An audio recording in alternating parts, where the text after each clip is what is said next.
Hi everyone, my name is Mark. I'm a high school student and for some time now I have been hating dogs. I just start shaking at the sight of those furry creatures. No, I don't think I am some aloof douchebag and don't get excited at the sight of a wagging tail. It was just like that before. I never had a dog, but I liked these four-legged friends for humans. I've seen a lot of movies about dogs, heard stories from friends about their loyalty. We even have a statue of a rescue dog in our city. And in general, I have always believed that dogs are the smartest creatures because they have to be reasons for why they serve in the police, work at customs inspection, and even help blind people. And of course, no creature better than a dog can guard a house. So these were my thoughts on dogs. I also thought that only smart and responsible people get dogs. And so, when I saw her, I fell in love at first sight. She was beautiful, tall, with long hair, and a dog. She was walking in my direction, and her dog was running ahead of her on a leash. The dog was so cute and small. The girl's hair was tied up with a pink ribbon, and the dog had a pink bow on her head. They seemed perfect to me, so I of course immediately decided to introduce myself. In less than 5 minutes, I found out that her name was Lily, and that the dog was called Mimi. This seemed adorable to me. Lily was very unapproachable and didn't want to give me her phone number. But I didn't give up and figured it out myself. I began to call her every day and come to her house. And then one day, she said that she agreed to date me. I was ecstatic and invited her to a cafe. I chose the best place in the city and even called to reserve a table. But she came to the date with her dog and we weren't allowed to come inside. I had to quickly look for another spot, but dogs weren't allowed anywhere. So what was supposed to be a romantic dinner turned into us three wandering around the city. The next day we went for a walk in the park. Lily was with the dog again. We sat down on the grass and she let the dog off the leash. We were having a nice chat, but after a while, a policeman came up to us and asked whose dog was defecating in the wrong place. Lily immediately began to scream at me, asking why I wasn't looking after Mimi. Why I didn't take her to do her business in the right spot, or like since we are together, then we should both look after Mimi. At that moment, I thought she was probably right, so in the end, I was the one to clean up after the dog, and I was also given a fine. Lily asked me to walk her dog every day. I agreed, thinking that it couldn't be that difficult, but boy, I was wrong. Mimi is not a well-behaved dog. She does not listen to commands, chases after cats, although some of them are larger than her, and barks at children. Once, I decided to scold her, but Lily saw everything and didn't talk to me for 3 whole days. I realized that I was the odd one out in the relationship and asked Lily why she was constantly with the dog. She showed me a photo of some internet girl and said that she adored her. She was a super popular blogger who also loved her little dog and went everywhere with it. And Lily wanted to be like her, so bought herself the same kind of dog. I asked Lily not to take Mimi out on our dates, but she refused.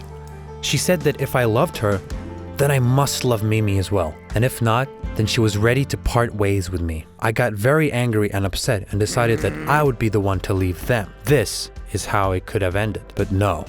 I started to miss Lily. I wanted to see her, but I didn't want to see Mimi at all. I had no idea what to do. I was very angry at that popular blogger, so I wanted to message her about what a bad influence she has on her fans. So I looked up her profile. There really were lots of photos of her in different places with the dog by her side. I was scrolling through her posts, but then I began reading them. Then I started reading about her on the internet and I learned something that changed everything. I needed to speak to Lily as soon as possible. It turns out that this blogger walks with a dog everywhere for a reason. This way, she draws people's attention to the problems of homeless animals. She even opened a shelter where one can adopt an animal home or just help take care and walk with dogs. I invited Lily to the shelter. When we got there, she didn't want to go inside because apparently she was afraid of dogs and bought Mimi for the show. But she never loved her. It wasn't just weird, it was illogical. And now we were standing before the entrance of the shelter. She is afraid of dogs, and I just cannot stand them. And what do? Maybe take Mimi here and just leave? No, I do not give up so easily. I decided that we would enter the building and face our fears. Now we often go to this shelter. We've met other fans of the blogger, and we also walk the dogs, feed them, and play with them. There was also a canine psychologist. He told us how to handle dogs and how to teach Mimi commands correctly. And you know, now I'm happy. We set aside time with Mimi, and then there is time for us two only. Together with Lily, we learned a lot about these cool, fluffy, four-legged friends, and it turned out that they really are the smartest animals. Maybe some of you also have dogs. Tell me about them in the comments. My name is Michael, and my girlfriend left me because I love dogs. Yes, I can never ignore a hungry dog. I bring food to it and take it to the animal shelter, and if they can't accept a dog, keep feeding it for months, bringing food from home and looking for a kind person to adopt it. By the way, I met Ashley when I was looking for someone who would want to adopt a dog. She helped me to find a good family, and then we started dating. Her parents often went abroad and spent weeks there while Ashley lived alone. Of course, she had a grandmother who looked after her, but the old lady lived on the other side of the city and frequently just called Ashley to find out if she was okay. That's why soon we began spending lots of time at Ashley's place without being afraid that someone could catch us. Once, I saw a huge, dirty homeless person dragging a dog tied with a rope. The dog was whining and wiggling, trying to get free. Despite the fact the man was obviously homeless, he was rather fat, which helped me understand why he wanted that dog so much. I realized that he was one of those people who ate stray dogs and cats. The idea horrified me, and I decided to save the poor animal. I made an attempt to get the rope from the man, but he was holding it firmly. I tried to push him away, but he was too large, so I failed. We started fighting. The man was a lot stronger than I thought. He knocked me down and we kept struggling in the street dust. When I managed to fight my way free, the dog already left. He slowly moved away, mumbling something. I made up my mind not to tell anybody about this case, but a few days later my head got itchy. Ashley noticed that and examined me. She was terrified to see plenty of lice in my hair. She started screaming and giving a lecture to me, blaming my dogs for the situation. So I had to tell her the story about the man and the dog I was trying to save. She was very displeased and said that I had to get rid of the lice. However, I couldn't afford it because I spent all the money I had on dogs. That's why I simply shaved my head. Ashley said I couldn't visit her until she finished disinfecting the house. The thing that scared me the most at that moment was that I would be mocked at school because of my bald head. Well, you know, there are always popular and cool guys who decide how you should look and what you should do. And if you're different, you get bullied and mocked. I held my tongue when they made jokes about me, but I wanted to teach them a lesson. However, now I understand that I shouldn't have done that. One day during a break, one of the cool guys said something about my appearance again. Others joined in and soon I was surrounded by a crowd of kids who were laughing at me.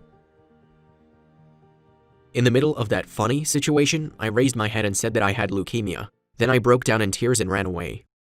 Everyone stopped talking. They were shocked. Some of them tried to make excuses saying they didn't know anything about my condition. I couldn't have expected such a thing from myself. I never wanted any of this, but my life changed. Nobody laughed at me anymore. Some kids allowed me to take their place in line to the cafeteria, and there were people who would come up to me and try to comfort me, offer support, and even do homework. But I always refused from that. At first, I even enjoyed the situation, but I knew that it was wrong, and I certainly didn't know how to get away with it.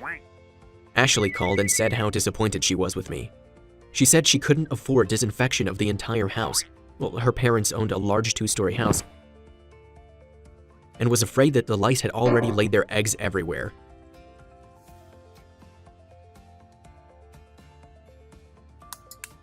She was shouting at me, and she definitely couldn't stop it.